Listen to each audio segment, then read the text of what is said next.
Kung Mark, magandang umaga. Regarding po dun sa committee ngayon sa iyong hinahawakan sa Kongreso, kumusta na ngayon update ngayon sa Committee on Agriculture? Well, of course, magandang mababalita po natin sa ating mga kababayan na sa pangunguna po ng ating pumbuting Speaker Martin Romualdez.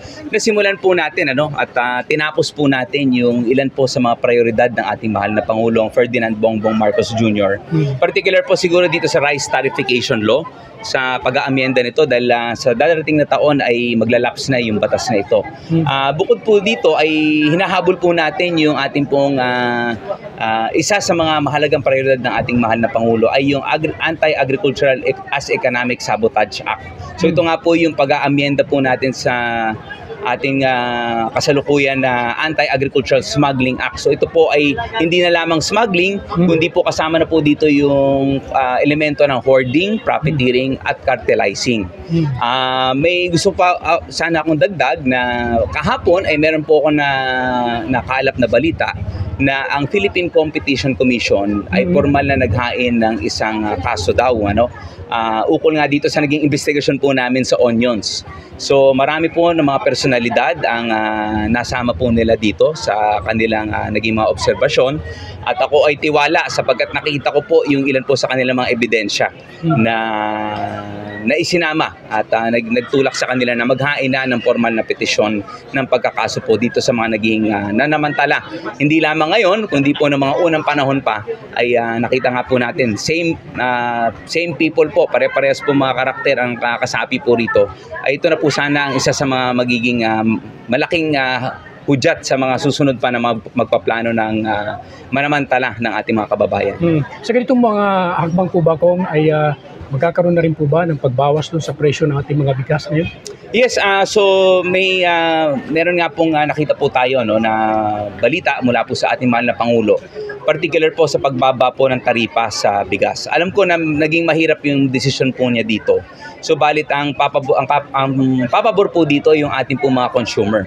So tulad nga po nung amin po naging meeting dito po sa mga retailers, nabanggit po nila na kung makasakatuparan na po itong pagbawas ng taripa sa mga imported na bigas ay posible bumaba hanggang 42 pesos ang well-milled rice. So malaking tulong po ito sa ating mga consumers kasi mula po sa 52 pesos ay bababa ng halos 10 piso.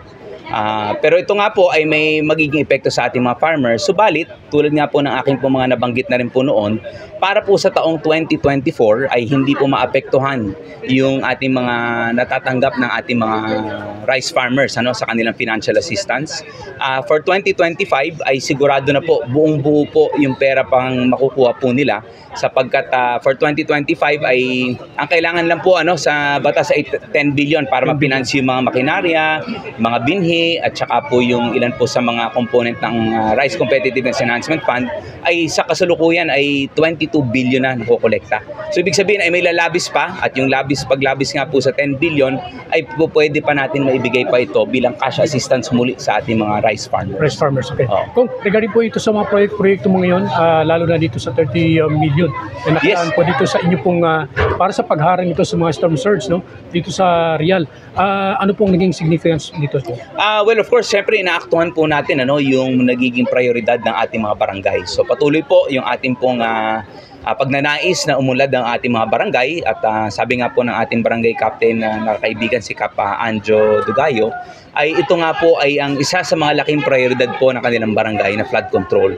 Kaya po sa pagkakataong ito ay priority po natin at salamat po sa ating mahal na Pangulo na lumabas po yung pondong ito na 30 million pesos na tinagurian po natin na Ungos to Poblacion 61 flood control.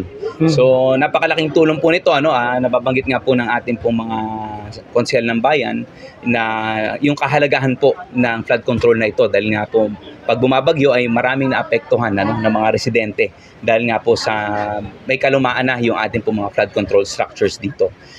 Kasama rin po dito sa pag-ikot po natin muli yung ating pagbibigay ng ayuda na tulong ng mga abono sa ating mga rice farmers dito sa bayan ng Real. Gayon din po yung pagpunta po namin, pagkilala naman sa mga kulang at wala pong mga trabaho sa kasalukuyan, meron po tayong tupad program tulong po sa mga ating mga kababayan po rito sa bayan ng Real. Ito po ay bahagi lamang po dito sa cluster po ng Tignuan at saka sa upland areas po natin. Sa mga susunod ay kasama naman po natin yung mga taga bayan, sa proper ng bayan, sa tupad program po natin. At nagpapasalamat tayo muli sa Department of Agriculture dahil nga po yung pinagpunyagian po natin na programa ng lokal na pamahalaan at ng aming pong tanggapan na Inspire program. Ito po yung biosecured facility ng pagbababuyan ng ating mga kababayan po rito dito naman sa Barangay Lubayat. So ito po ay nagkakahalaga ng 10 million. Kung maganda po yung magiging pagpapatakbo po rito ay maaari pa nating Ito ba yung expand ito. last year na napasinaya ko? Yes, ito yung groundbreaking natin. So ito ay officially na inauguration na. So para po masimulan na maload na po ng mga biik yung ating facility ng babuyan po natin dito sa Barangay Lubayan. So tuloy-tuloy ang inyong pag-iikot ngayon sa mga proyekto po ninyo? Yes, so syempre kami naka-recess. Ito po ay patuloy na ginagampanan po natin yung ating trabaho bilang kongresista ng unang distrito. At syempre marami tayong mga pagpinangako at saka po kinilala mga proyekto at programa ng ating mga barangay. So ito po ang ating pong pagbibigay ng pansin sa kanilang mga pangangailangan. Thank you, Kong. Thank you. Thank you. Okay.